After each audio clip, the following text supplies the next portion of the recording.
far from here, focused on my own way, with never looking back to those who lived in fear.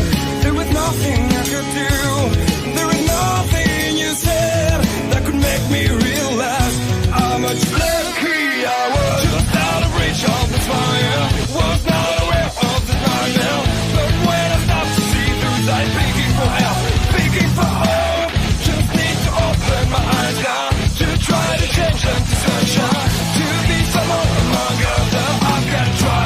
If I bleed tonight, if I exist tonight, I don't have the time to fight. And if I wait tonight, I'm so. Ladies and gentlemen, boys and girls, welcome to another edition of the Locker Room Breakdown. That's right, it's our raw perspective. No OMD tonight, ladies and gentlemen, but Bubba Duke is here to save the day with this gentleman, Chris Parrish. Mr. Parrish, how are you doing today? I'm doing well, and I just realized I now have the longest current streak on the Locker Room Breakdown with 2 in a row. Back to back, eh? Wow. Not me. I get too busy sometimes. I might get my own stall now here. You might. We might throw you in the corner. I might get that one that I get right here, right in the middle, right there, right beside the toilet. Yeah. Yeah. OMD, you brought this on yourself, man. Sorry. You did, buddy. You know. But that's okay. Yeah. We are gonna go through a bunch of matches from last Monday and this Monday, and if we have time, we might touch a little tiny bit on our favorite match at SummerSlam for the 2 days. Yeah. But we'll get started with Raw first. Sorry, go ahead. Yeah, I think we will, because there hasn't been a lot scheduled for Raw, exactly, so yeah. that'll be a nice thing. But they're covering off Raw from last week, we Yeah. opened up with a Paul Heyman promo that had Jey Uso involved, and really the only thing that really came out of it was the fact that Paul Heyman interrupted Jey Uso's time to eat, and there wasn't really much to that. You know, they were just kind of promoting and getting a little bit more conflict between the two parties, setting up for their tag match at or at SummerSlam. So it wasn't really anything. Did you really get much out of this, or? It was just a simple, gentle way to kind of get into the show for me. It was not over the top excitement, but it wasn't underwhelming neither. So I found it built the show perfectly for me to just kind of get in. Yeah, because the one thing too, obviously this was this was the Raw where they had the Hulk Hogan tribute. Yeah. So that was also bringing a somber thing in. Yes, you saw my reaction. I don't know why they're doing it on the Go Home episode, but nonetheless, we also didn't get Jey Uso coming down from the audience, but at the same time, he was on the stage for the segment. I think it's just more of a time restraint on that end, but yeah. It is what it is. Jey Uso was incorrect on one thing. He kind of blamed Bronson Reed and Braun Breaker for losing his title to Gunther, and that's not true. He lost it in a clean one-on-one matchup. He had to blame somebody. But nonetheless, our first match of the night, though, came at an intergender 6-person tag. It was AJ Styles and the Kabuki Warriors going up against Dominic Mysterio, Raquel Rodriguez, and Roxanne Perez of the Judgment Day. Seeing AJ Styles get the phenomenal forearm on Dominic for that pinfall 1, 2, 3, but nonetheless a great match. I really enjoyed this. The only thing I wasn't really necessarily into is the fact that, and it's no reason to Asuka and Kairi Sane, but it's the fact that they're not the ones challenging for the tag titles that week. It was Charlotte Flair and Alexa Bliss. So I just thought it would make more sense if they were the partners of AJ Styles. However, we'll get into the Kabuki Warriors kind of later. But what did you think about this matchup? Yeah, I felt the same way. They kind of dropped the ball on that one. It should have been Charlotte and Bliss with AJ. It just would have made a little bit more sense.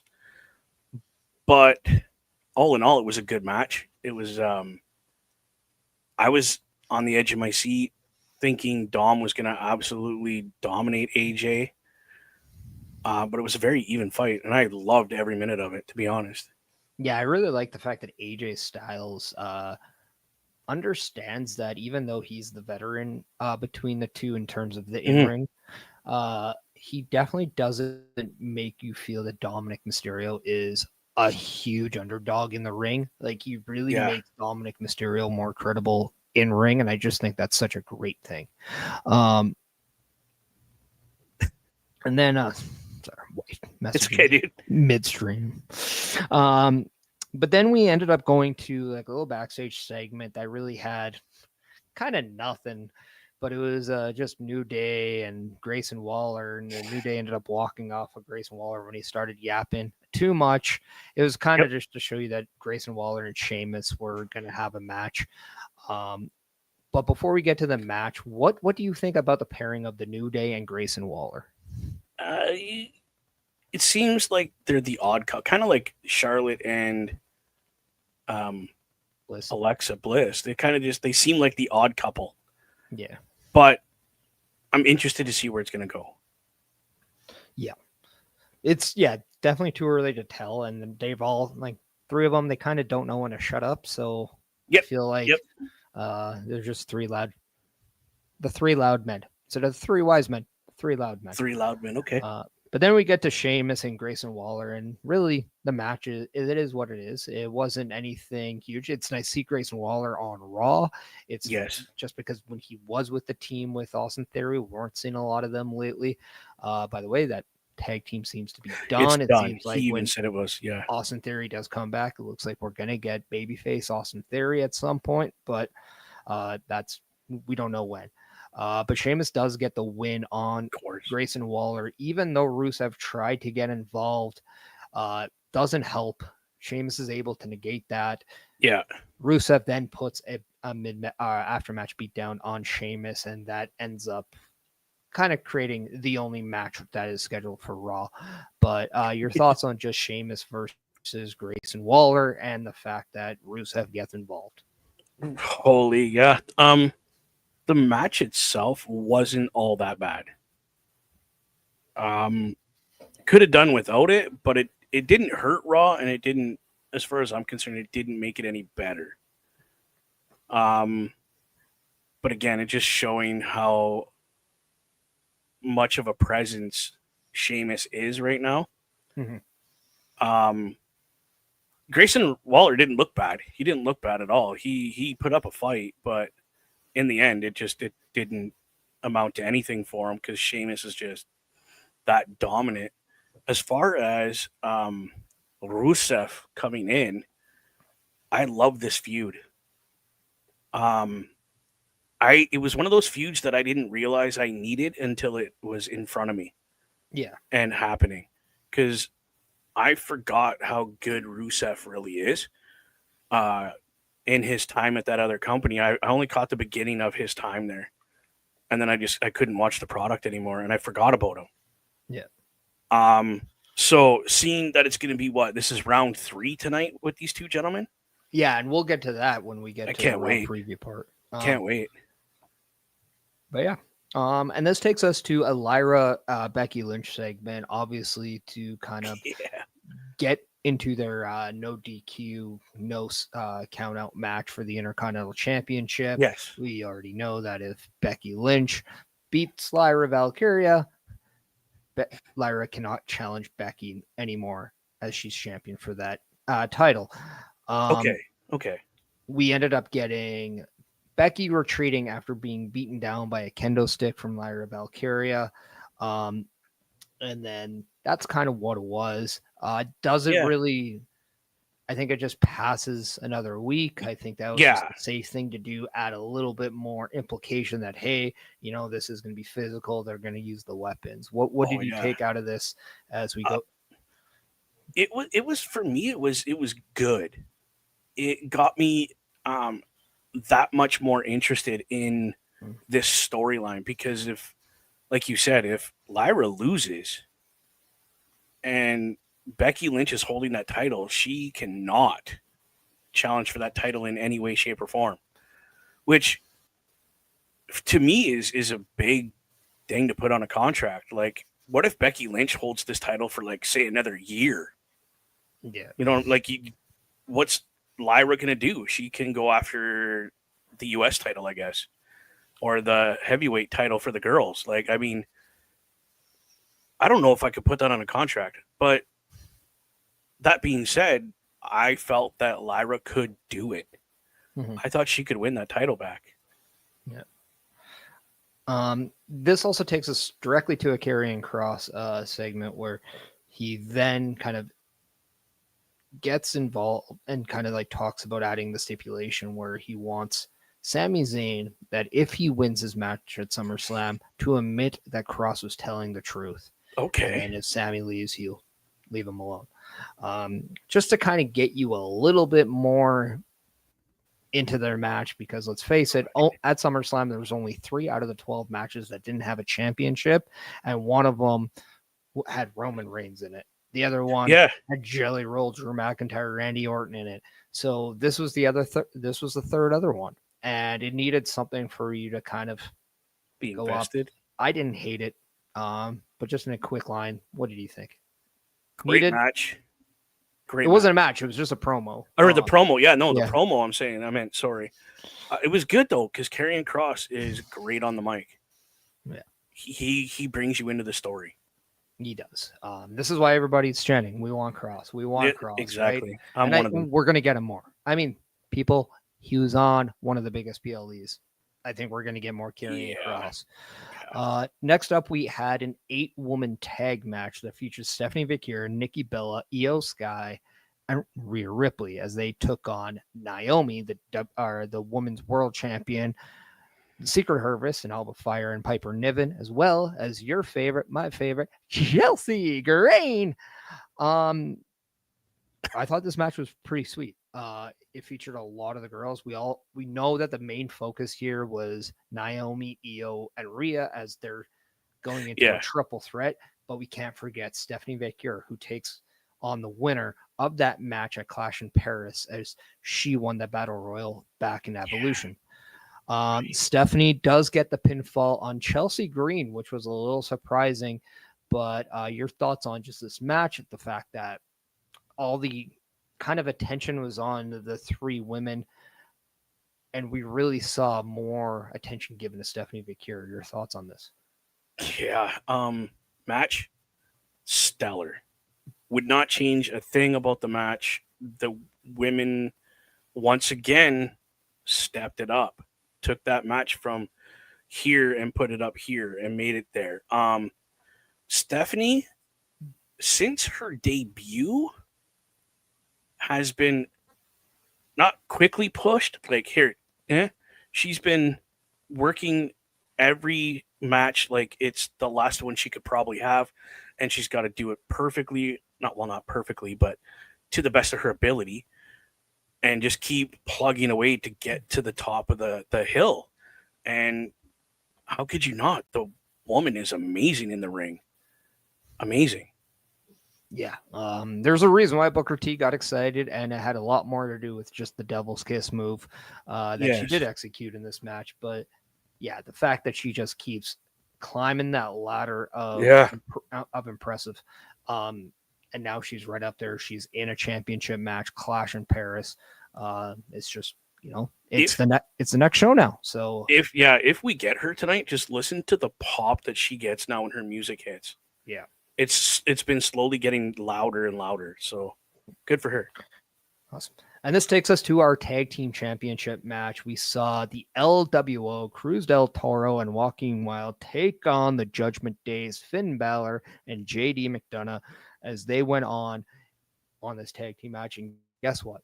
It was a great match. It was really fun to watch kind of how LWO was starting to get more and more associated with the audience, and the audience was more and more rooting for them. We did see some interference with El Grande Americano. Yes. And then we saw another masked superstar, and he was more of in a red, white, and blue tracksuit. The mask was different from El Grande Americano. It had a very more of a Rey Mysterio type vibe of a mask, but he had a little different. Yeah. A lot of people thought it looked like Pete Dunne under that mask. We don't know. I'm sure we'll find out more. tonight on Monday Night Raw, but because of that interference, it allowed the Judgment Day to retain their championships. I believe it was Finn Balor getting the win for his team. I could not remember there, but your thoughts on this match, because I really thought back to back when we got the 8-women tag and then now this tag team title match, it was banger after banger, and we were now getting that quality that Monday Night Raw is known for. You're right. I'm not going to argue that fact. 100%. I went, oh, we're going to have another tag match. Oh, I don't know about that. And then it happened. They elevated the show even more, these 4 gentlemen, even with the interference. I think Dragon Lee actually got involved as well in this match, if I remember correctly. Yeah.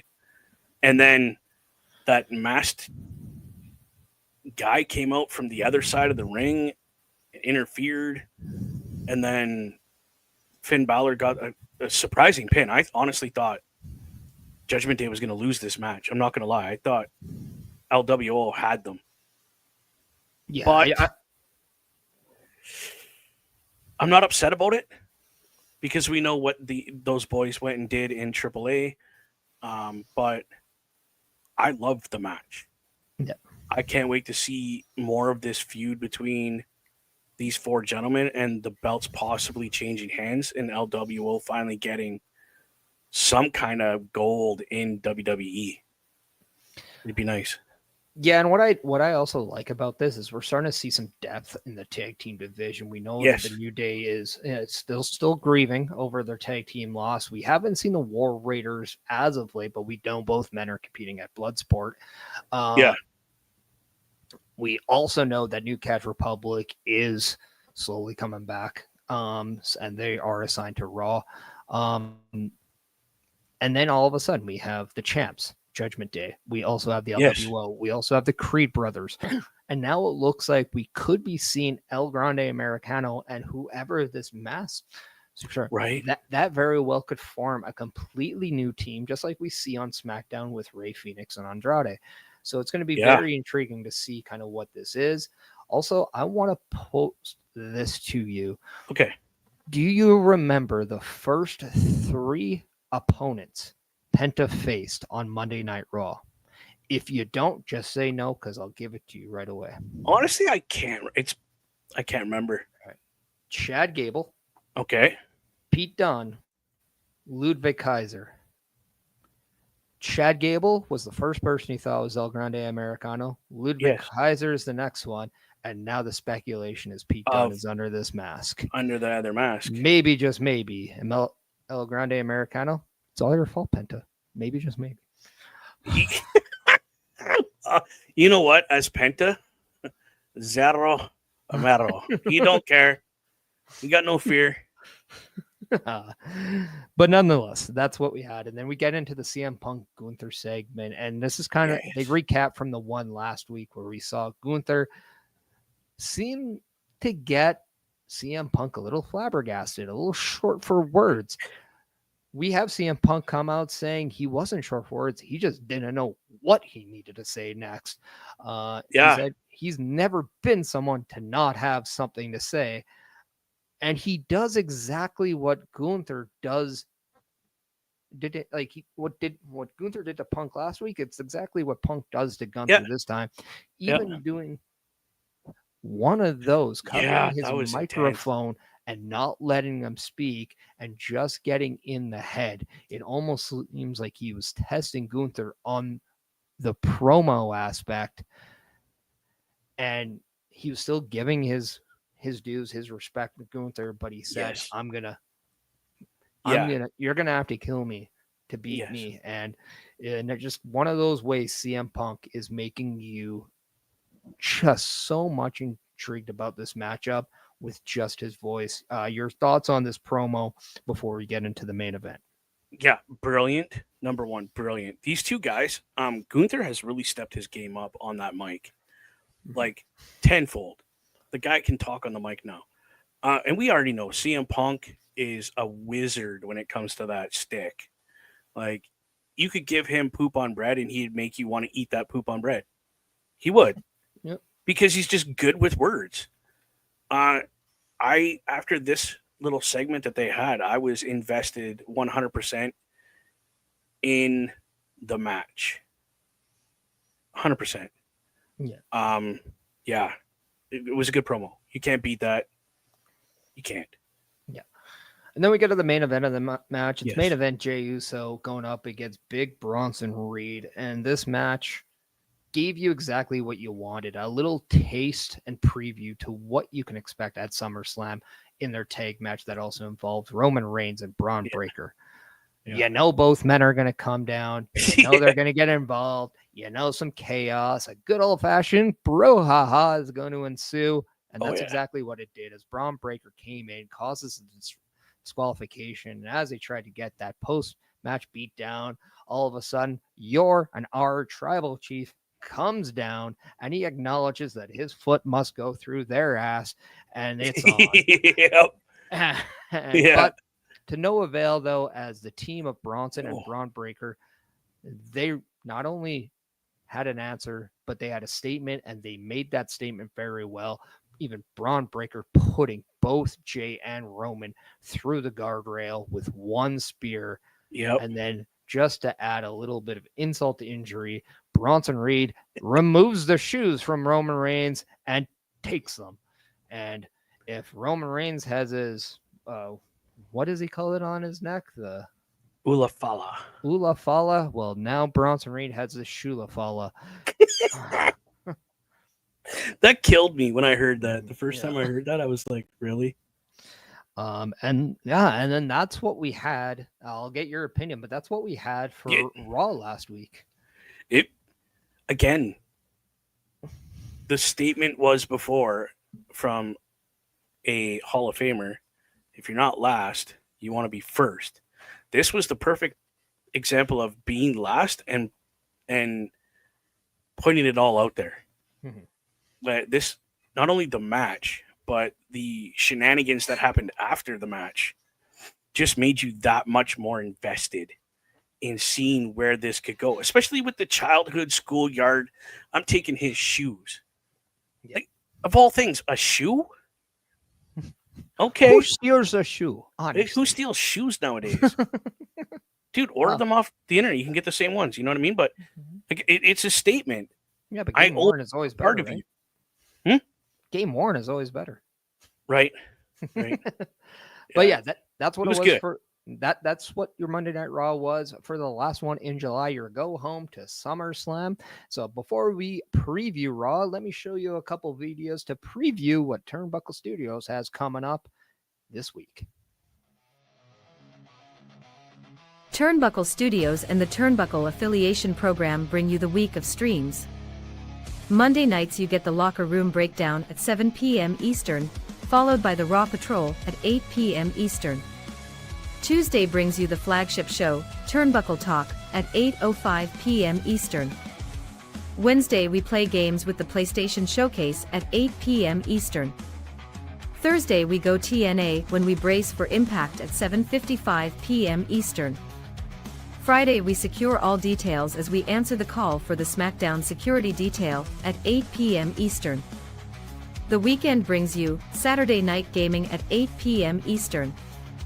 On Sundays be sure to catch the Chris Parrish podcast at 12:15 p.m. Eastern, followed by the Boar's Nest at 8 p.m. Eastern. Be part of the shows and join the chat every day. A Turnbuckle Affiliation program is looking for more people. If you have passion level for pro wrestling, sports, video games, or something else, then Turnbuckle Studios is the place to be. If you have ever wanted to pursue content creation and want to join our team, then we would love to have you.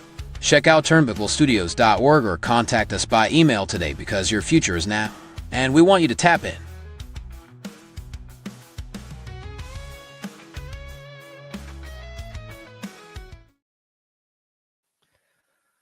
Yeah, and if you want more information to all that, please go check out our amazing homepage of turnbucklestudios.org. That is what you can do when we're not on live. So just wait. Just wait till we're over.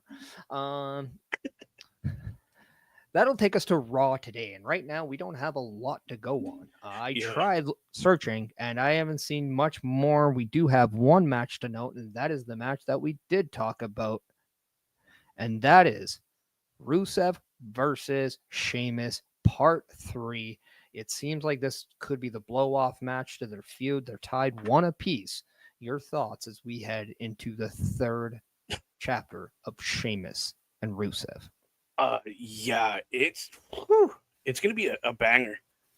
I'm telling you right now. As Sheamus said, it's a banger after banger after banger after banger. These two guys don't disappoint because we know how hard they go. We know that they are full tilt, full steam ahead, no quit. I don't think this is going to be the last match, though. I think we're looking at like maybe a Hell in a Cell or some kind of extreme match to finish this.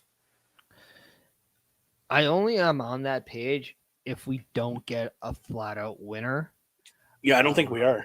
Because the shillelagh or something has been used quite a bit. Either we get a shillelagh type inserted gimmick involved, or maybe we get a submission match to counter the accolade that Rusev uses. I think something along those lines could very well be in a play. Yeah.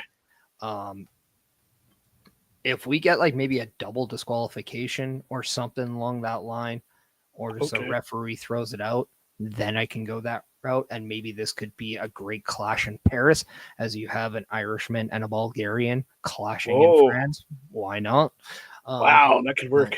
Yeah. Yeah, I don't know. But we'll see kind of what they have. That is the only match that we know that is scheduled. But we know that there is a gigantic fallout. Fightful's reporting that Roman Reigns is going to be in the building. Yes. We know that CM Punk is not happy with getting completely screwed through the Money in the Bank from Seth Rollins, who is now your world heavyweight champion. Again. But we also know that on his Instagram and his social medias, Adam Pearce says he plans on having a stiff conversation with Seth Rollins. Maybe it's just the way that he had that quote unquote injury, the way he made everyone believe. He even had multiple videos on his social page. He went on the Rick Eisen show. He said he was hurt. He took a walk with his daughter on crutches. Seth Rollins. Right. You either architect a way and a plan to fool everyone, or you're just a bad human being. But my thing is, if CM Punk has questions for you, I wonder what the man they call the megastar, L.A. Knight, has to say, because he's even mentioned that he is looking for some answers and wants to fight you as well. Yeah. Your just thoughts on all that and what you could see with CM Punk. Possibly night. Yeah, I was putting a lot of the pieces together. If Rollins was really hurt, why is his Oracle carrying around that briefcase still? Like, why? Why is he got to carry it around if he's hurt and he won't be back for months? Like they said, he won't be back for months. So I kind of was putting all that together, and I'm like, hey, we might have a run-in at the end of this Punk match, because he has stated previous that he does not want CM Punk to hold any titles in WWE. So I'm like, this is starting to make it look like he's faking this injury. And I know Best had mentioned it as well, but I'm just like, what if this is what's going to happen? And then it happened. Huge pop, because, I mean, I'm a Rollins guy to a degree. I appreciate him in the ring. Loved the match. Just beat the snot out of Punk with that briefcase. Yeah. I just, like, there was no way Punk was getting back up or kicking out or even moving after that beatdown with that case. Am I upset that Punk's not the champion? Well, of course I am, because, I mean, the nostalgia value of this guy being back. I love it. Then I put a strap on him. Talk about putting butts in seats. It's going to be epic. And then Rollins comes and takes that dream away from everybody like a good heel. I mean, he played the part great. And that's just it. Like people say back when he had the heist of the century, then everybody said he had the twist of the century at WrestleMania this year. Now he has the ruse of the century. So Seth Rollins is just showing you that he is not just a visionary. He is the architect still. He is the one who is setting the new vision for Monday Night Raw, as that's what we prepare to have for the Raw Patrol, the vision. Going to be very intriguing to see kind of how they roll with this. I'm also wondering too, with Seth Rollins now as your World Heavyweight Champion, do we see Bronson Reed and Braun Breaker look to tackle tag team titles in some way, shape, or form? Yes. And yes.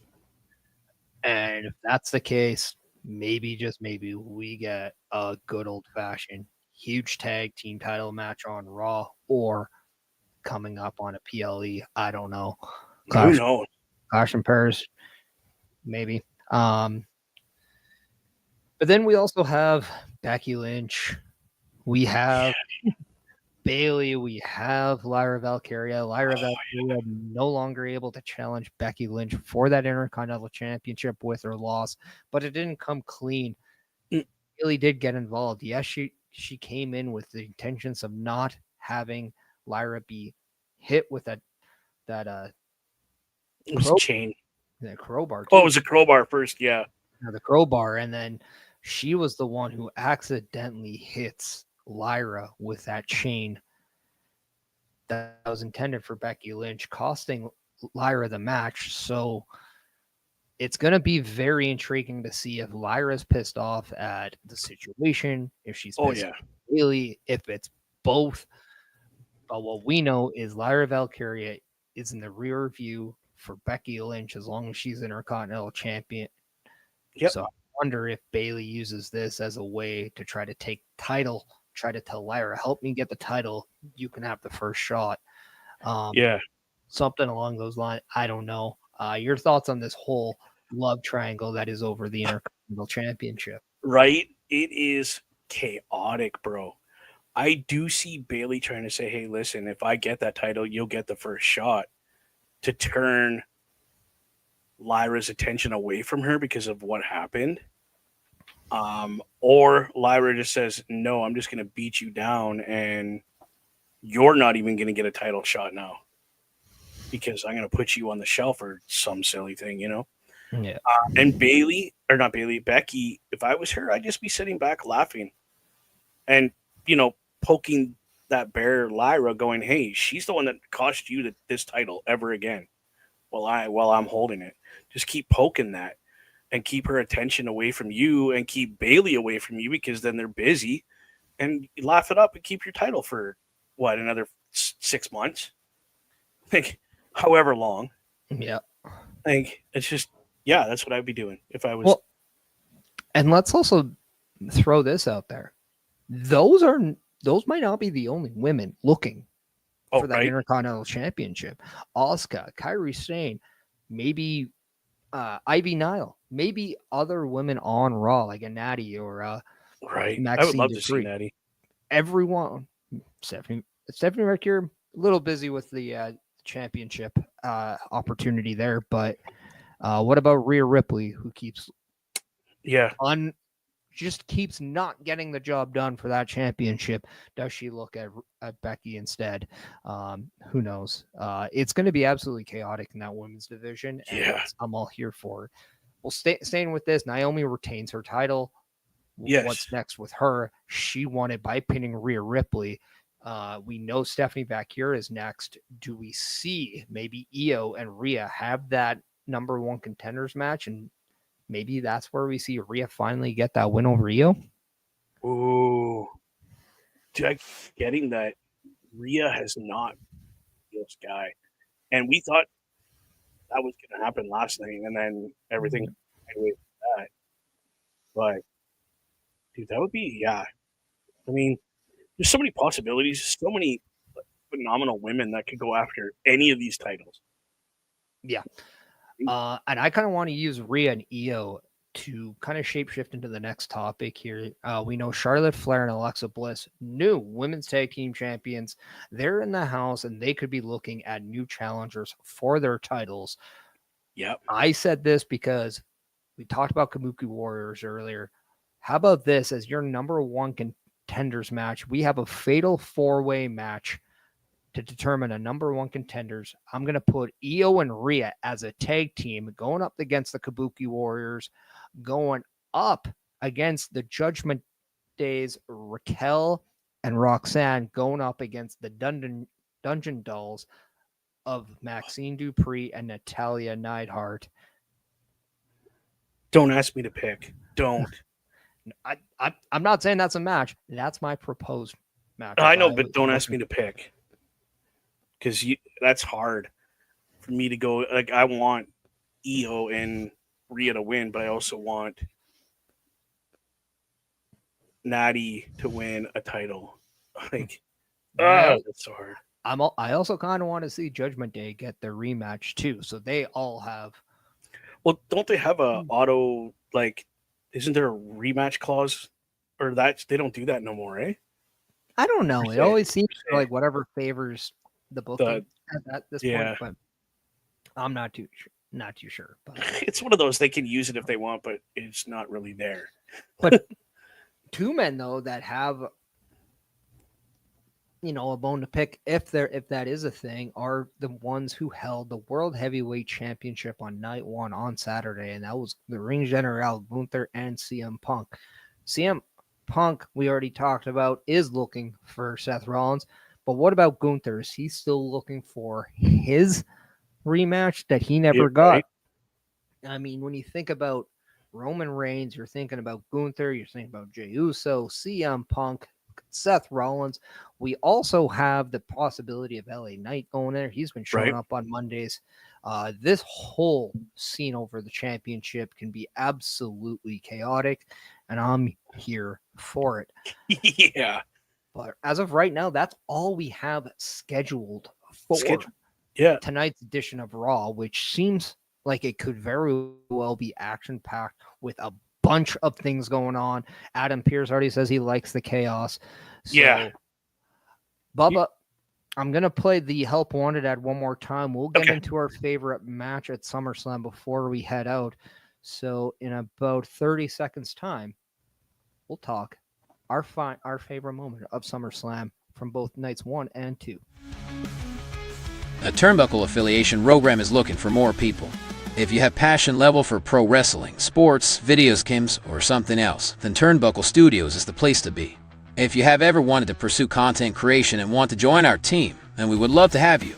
Check out turnbucklestudios.org or contact us by email today because your future is now, and we want you to tap in.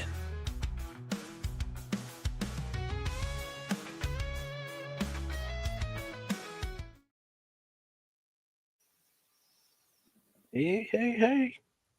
As we play that turnbucklestudios.org banner right now, that takes us to our final topic, and that is our favorite SummerSlam moments. Bubba, I'm going to start with you. What was your favorite SummerSlam moment? And then let's let the people know what you have coming later tonight. Yeah. Sorry, dude. My brain is just SummerSlam 2 nights. It felt a lot like WrestleMania. One of my favorite moments was Randy Orton, Jelly Roll, taking on Drew McIntyre and that Paul kid, Logan Paul. Whoever he is. Nobody cares. No, honestly, Logan Paul, great wrestler in the ring. The stuff that those two did for the match that Jelly Roll has always wanted to have since he was a kid. He wanted to be a wrestler, putting in his time. He even canceled tour dates to do this and promised those people he is coming. He just wanted to do this first. And you could tell he had put in his time in training. Did he mess up? I mean, who doesn't? Their debut match. I mean, everybody messes up. Great match. Loved that the first night. It really set the tone for me. And then Gunther, CM Punk, great match too.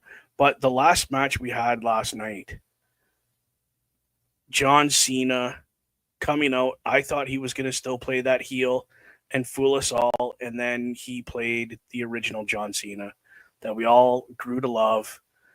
Him and Cody Rhodes had an absolute throwdown war in that ring last night. And then Cody wins it. Great respect is showed between the two men. Thank yous have been given. And then the Beast showed up. Brock Lesnar. Brock freaking Lesnar.